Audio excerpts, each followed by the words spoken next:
Bonsoir et merci de suivre ce 23h à la une de l'actualité.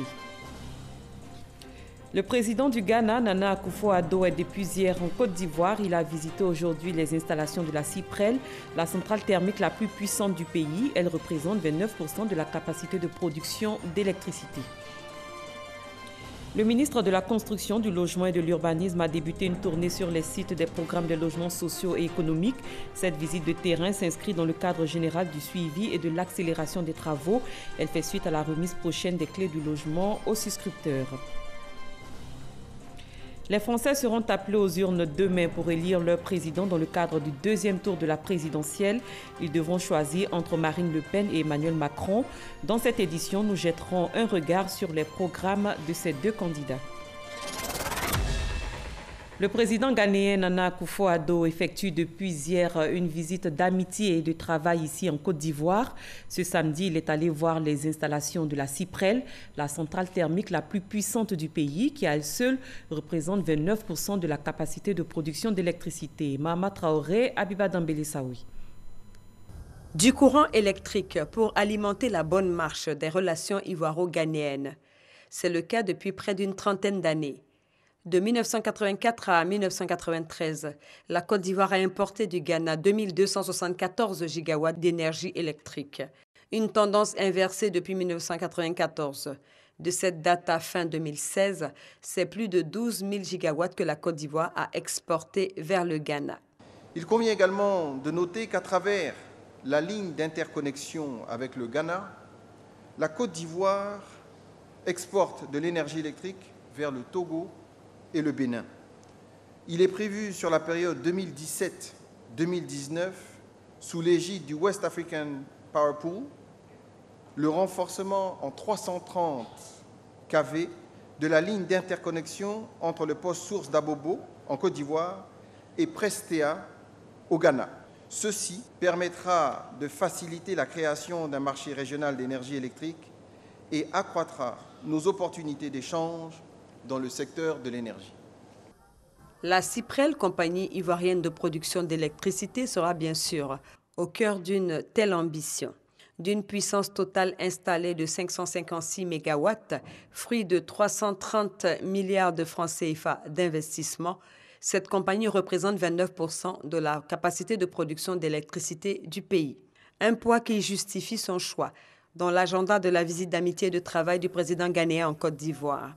Après une visite guidée des installations en compagnie du vice-président Daniel Kablan-Duncan, Nana Akufo-Addo livre ses impressions. C'est très impressionnant. I'm very impressed by what I've seen. Le Ghana importe donc de l'électricité de la Côte d'Ivoire pour le développement de son économie et qu'en ce sens-là, il est venu justement voir aujourd'hui comment fonctionnait le modèle ivoirien qui s'appuie énormément sur le secteur privé pour son développement. C'est dans ce contexte qu'il est venu visiter Cyprel pour voir comment la Côte d'Ivoire avait réussi son envol sur le plan du développement de son secteur de l'électricité. En février 2016, la Cyprel a mis en service un cycle combiné, une technologie innovante qui permet de produire de l'électricité sans nuire à l'environnement. Elle évite de rejeter 500 000 tonnes de carbone dans l'atmosphère par an. Dès son arrivée hier dans la capitale économique ivoirienne, le président ghanéen a eu un tête-à-tête avec le président ivoirien Alassane Ouattara. Les relations d'amitié et de bon voisinage ainsi que le renforcement des liens de coopération entre la Côte d'Ivoire et le Ghana ont été abordés. Jérôme Kofi Aboulin. L'envie grandissime pour les deux chefs d'État de se voir et se parler ne peut qu'avoir raison du temps qu'a duré leur entretien à l'occasion de cette visite d'amitié et de travail du président ghanéen en Côte d'Ivoire. C'est donc à juste titre que ces 2 heures d'horloge aient permis au président ivoirien et du Ghana de convenir au cours de ces échanges d'un accord dit de partenariat stratégique dans le cadre du renforcement des relations bilatérales à tous les niveaux. Nous avons décidé que nous allons mettre en place un accord de partenariat stratégique qui va au-delà des commissions mixtes habituelle. Et cet accord de partenariat stratégique permettra de couvrir tous les domaines, que ce soit les domaines de coopération politique, de coopération économique, de coopération diplomatique, sécuritaire et ainsi de suite. Je voudrais dire à quel point ceci est une innovation et dont nous sommes fiers. À travers cet accord, il y a cette volonté commune des deux présidents de mettre en place une politique de commercialisation du cacao. Les deux pays étant les plus grands producteurs mondiaux, il leur appartient de se fixer des objectifs clairs qui permettent de faire face efficacement aux fluctuations récurrentes des cours sur le marché international.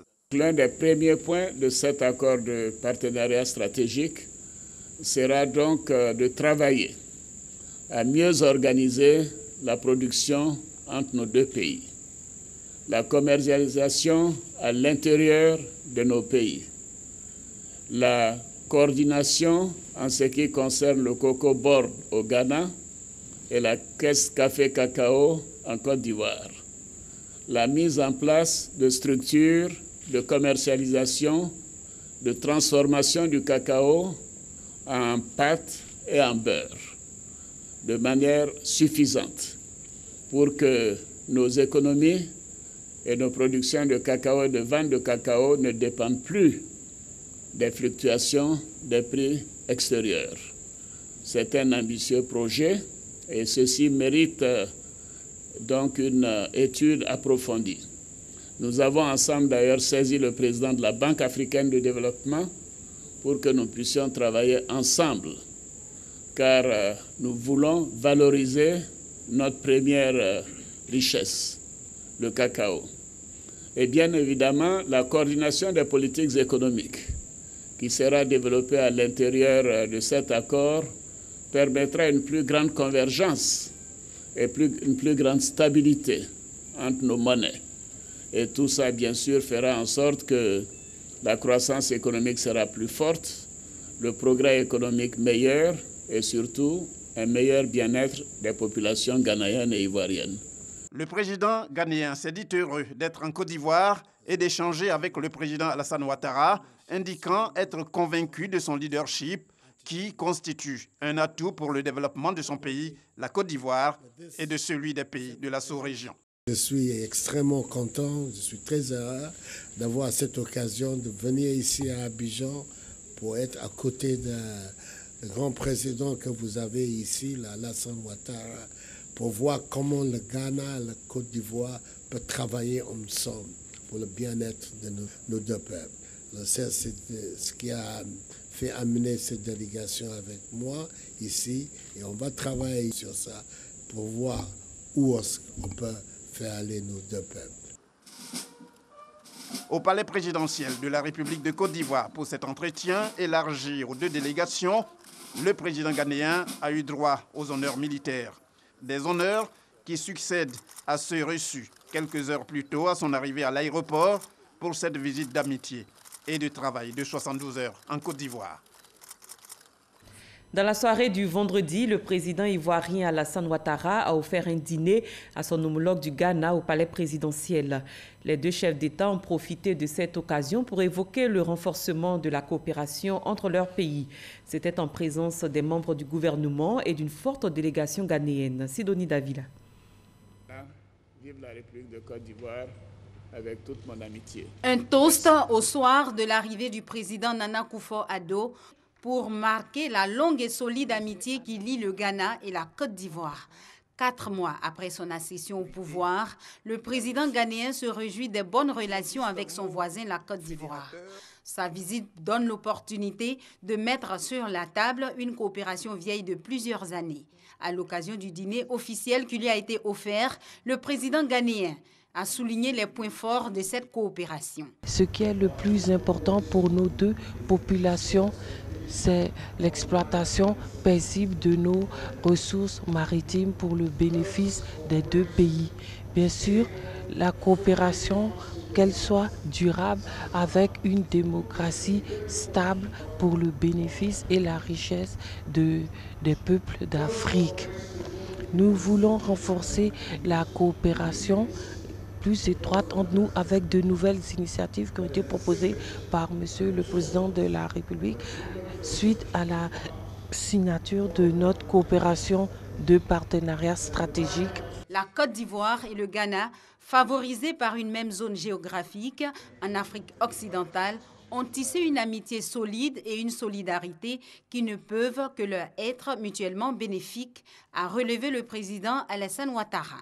Nos deux États disposent d'un secteur privé dynamique et ouvert à la compétition. Il nous revient donc de créer ensemble les conditions juridiques et financières notamment qui favoriseront l'accroissement des flux commerciaux entre nos deux pays. Nous devons encourager des échanges de délégations d'hommes d'affaires ainsi que la participation réciproque aux foires et expositions organisées par les deux pays. De telles initiatives ne pourront que faciliter l'interaction entre les opérateurs économiques ivoiriens et ghanéens. Le président Alassane Ouattara et le président Nana Akufo-Addo ont pris l'engagement d'apporter beaucoup plus de dynamisme à la coopération et ce, en présence de nombreuses personnalités à cette réception. Le président ghanéen, en visite de travail et d'amitié en terre ivoirienne, a été fait grand croix de l'ordre national. Aujourd'hui, le chef de l'État ghanéen a communié avec ses compatriotes vivant en Côte d'Ivoire. Ces derniers se sont mobilisés pour échanger avec leur président. Pour rappel, le pays compte plus d'1 million de Ghanéens. Le président Nana Akufo-Addo entend nouer un partenariat stratégique avec la Côte d'Ivoire. Parlons logements sociaux. Le ministre du Logement, de la Construction, de l'Assainissement et de l'Urbanisme, Claude Isaac Dey, visite depuis ce vendredi les sites des programmes des logements sociaux et économiques. Il a pu voir plusieurs promotions immobilières pour s'assurer de l'accélération des travaux. Cette visite de terrain fait suite à la remise prochaine des clés de ces logements aux souscripteurs. Chantal Eouman à Kandan. À la fin du mois de juin 2017, ce sont plus de 200 logements sociaux et économiques des sites de Bingerville qui seront livrés officiellement aux souscripteurs. Mais avant cela, le ministre Claude Isaac Dey a effectué une visite de terrain pour faire l'état d'avancement des travaux et s'assurer du respect par les promoteurs des cahiers de charges tels que définis par le gouvernement. Quand on parle de logement socio-économique, il y a des normes, il y a des règles qui sont établies. Parce que l'État s'est engagé, évidemment, auprès des promoteurs, à satisfaire une certaine cible par rapport à ces logements-là. Ce sont ceux qui ont des revenus très modestes. Toutes les recommandations, les points de réserve, les remarques formulées par le ministère ont été prises en compte. Mieux encore, toutes nos maisons, il y a des abonnements d'eau et à l'électricité qui ont été faits. Selon le ministre, cette visite sur les sites de Bingerville est la dernière avant la livraison des premières maisons. Depuis le mariage du programme, environ 10 000 logements qui sont lancés. Nous avons la moitié déjà achevée sur plusieurs sites, notamment Bingerville, à Songon, à Bassam. Donc nous sommes ici aujourd'hui pour faire la visite des sites de Bingerville. Il y a un nombre de maisons qui peuvent être livrées, une cinquantaine déjà immédiatement. Ensuite, à fin juillet, on aura encore à peu près 150 logements. Et disons, à fin août, on aura à peu près 340 logements. Il faut qu'on s'assure que pour chacune des maisons livrées aux populations, le cahier de charges soit respecté. Les sites visités accueillant le programme présidentiel de logements sociaux de Bingerville cumulent près de 2000 logements, avec une part belle aux logements sociaux. La concrétisation de ce programme est une préoccupation pour le président Alassane Ouattara. La 3e édition de l'opération Grand Ménage a démarré aujourd'hui dans tout le pays. Curage de caniveaux, balayage des grandes artères et sensibilisation des populations étaient au rendez-vous. Le ministre de la Salubrité, de l'Environnement et du Développement durable, Anne-Désirée Oulouto, était sur le terrain, nous dit Grace Kondo. Pour la 3e édition de l'opération Grand Ménage, la ministre Anne-Désirée Oulouto met l'accent sur le porte-à-porte. Première étape, la commune du Plateau. Ici, agents de la SOTRA et commerçants sont sensibilisés sur les notions d'hygiène et d'entretien de leur cadre de vie. Ça fait quoi si tu dis c'est bon, qui fait ça ici? C'est pas fini. On ne le refait plus. Après le Plateau, cap sur la commune d'Adjamé. Mais avant l'arrivée de la ministre, les grandes artères sont débarrassées de toutes sortes d'ordures. Une œuvre des commerçants du marché pour montrer leur adhésion à l'opération Grand Ménage. C'est nous qui sommes là.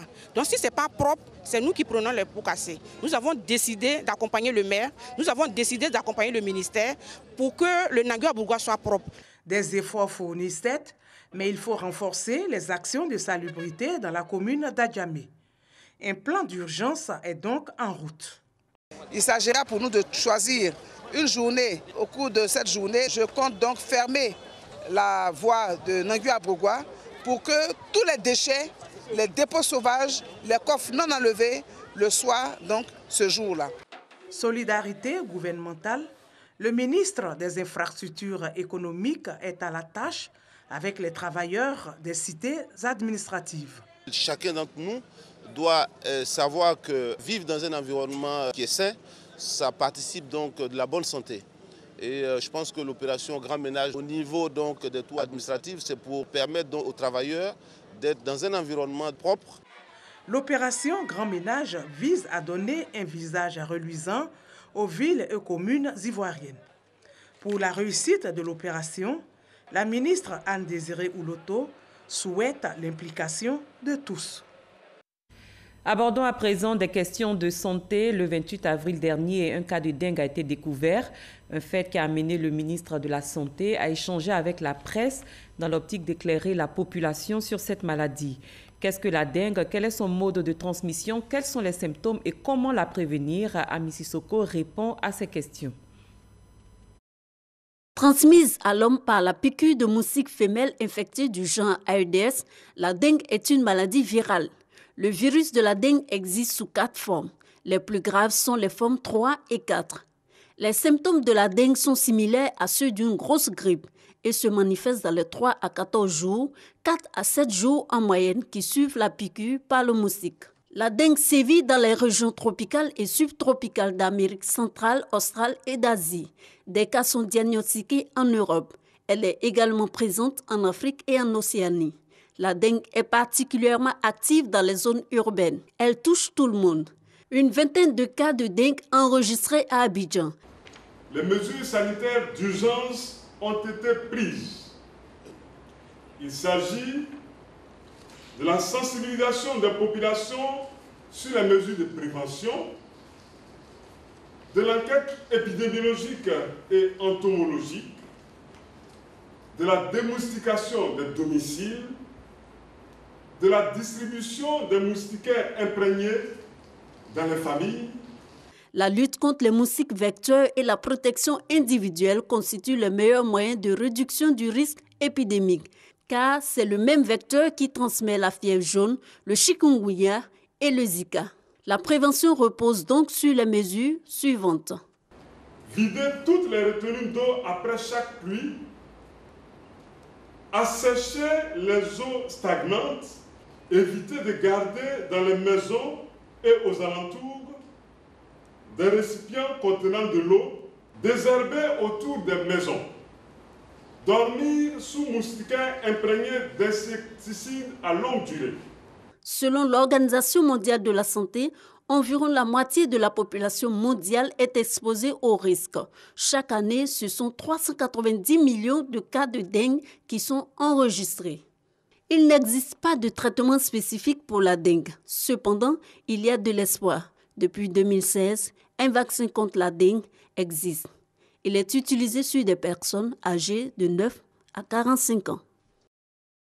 La dengue est une maladie virale causée par la femelle du moustique tigre ou Aedes aegypti. Pour faire disparaître ce moustique, le gouvernement a lancé ce matin une campagne de démoustication. Chantal Eumon à Kandan. 2 plateaux vallons. C'est là qu'a démarré la campagne de démoustication de la maladie de la dengue. Une maladie causée par la piqûre de la femelle du moustique Aedes aegypti ou encore appelé moustique tigre. Plusieurs équipes des agents de l'Institut national de l'hygiène publique, INHP, ont pris d'assaut les différents ménages de ce quartier, en vue de détruire les nids susceptibles d'abriter les gîtes larvaires.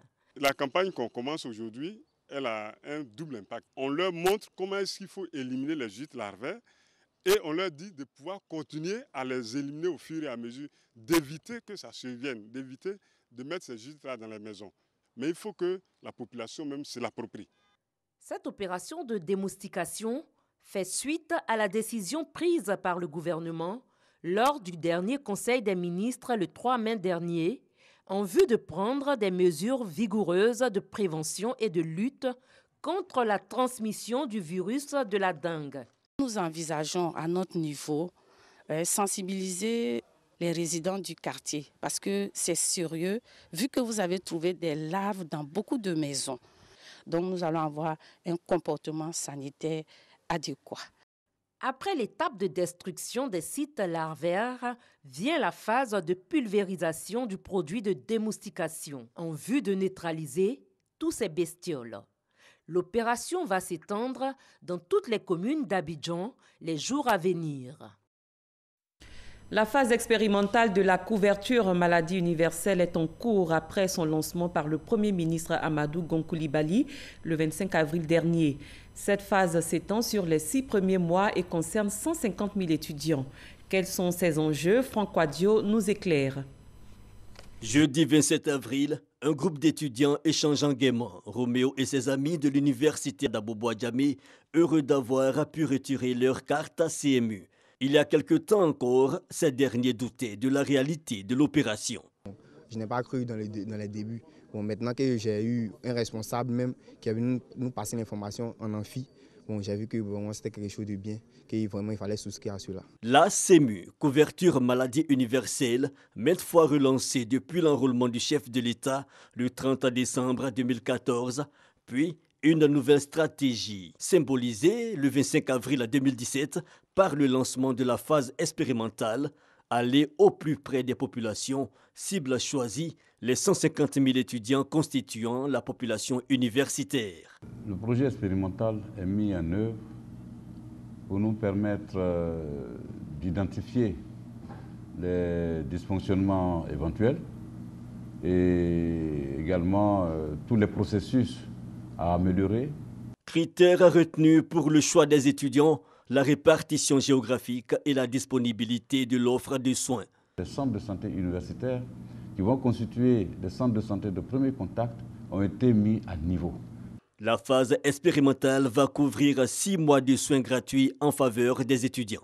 Pendant ces 6 mois, tous les étudiants enrôlés qui ont leur carte bénéficient systématiquement de 6 mois de cotisation offerte par l'État de Côte d'Ivoire.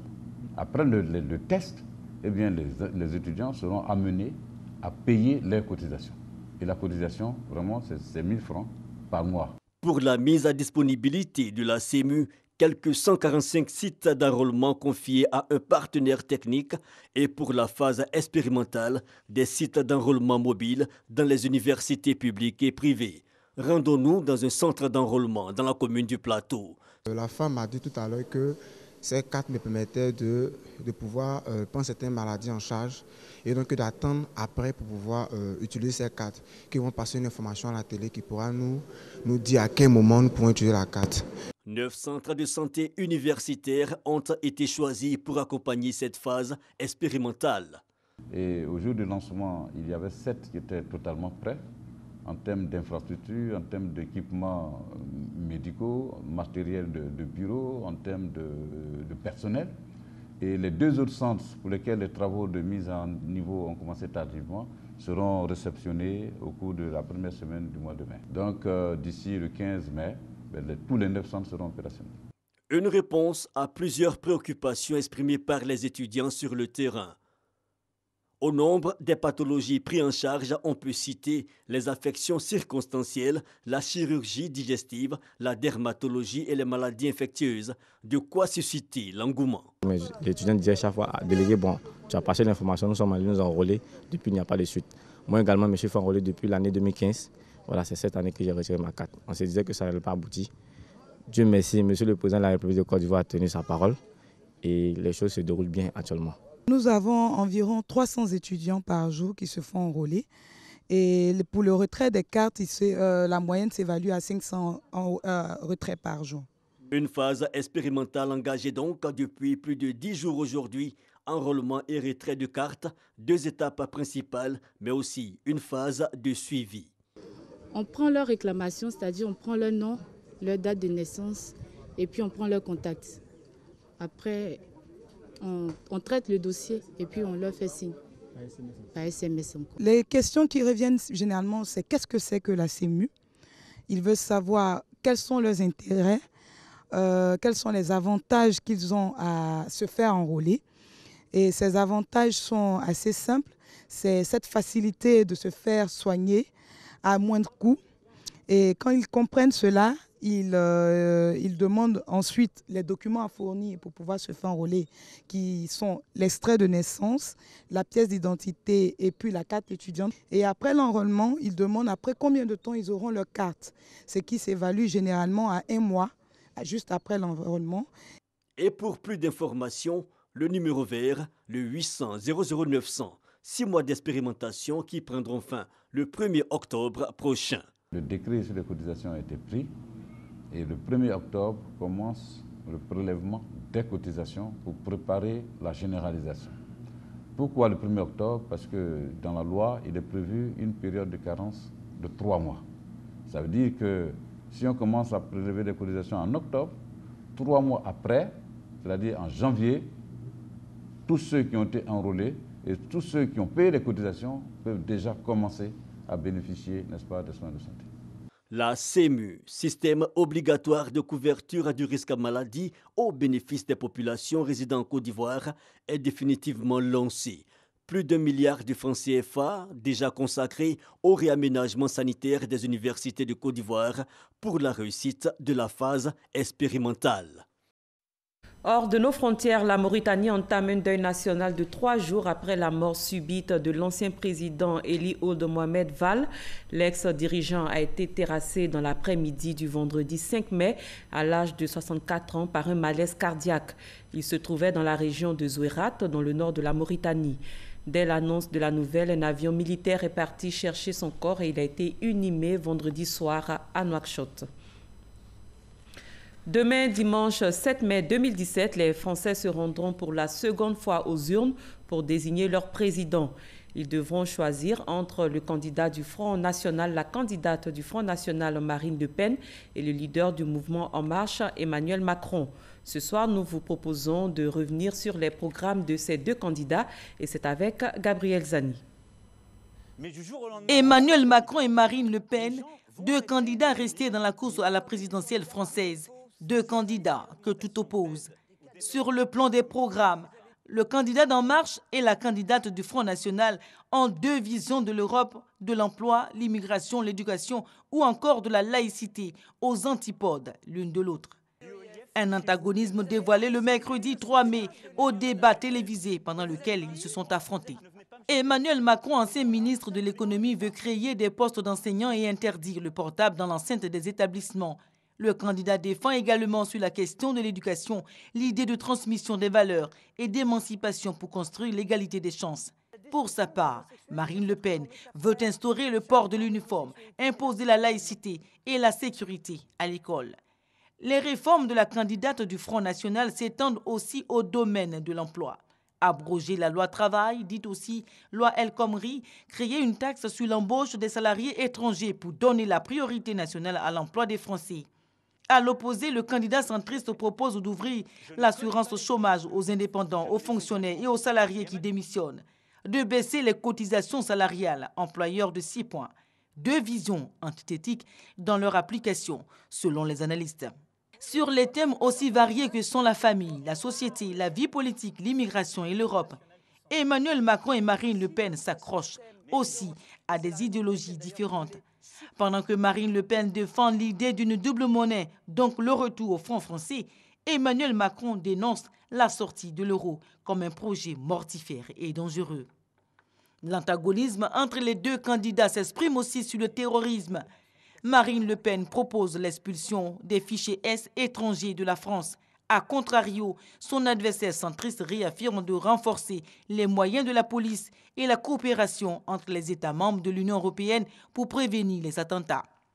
Emmanuel Macron et Marine Le Pen, les Français devront choisir entre ces deux personnalités antithétiques.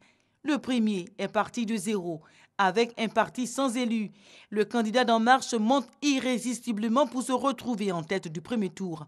Il semble que le vote du 7 mai sera un plébiscite, car il a reçu plusieurs soutiens, mais rien n'est encore joué. L'ascension d'Emmanuel Macron pourrait s'arrêter face à la présidente du Front National, qui a sa deuxième élection présidentielle. Elle a un programme qui plaide la préférence nationale dans une campagne présidentielle marquée par des attaques terroristes. Fin de ce journal, merci de votre aimable attention. Bonne fin de soirée, à demain, 23h.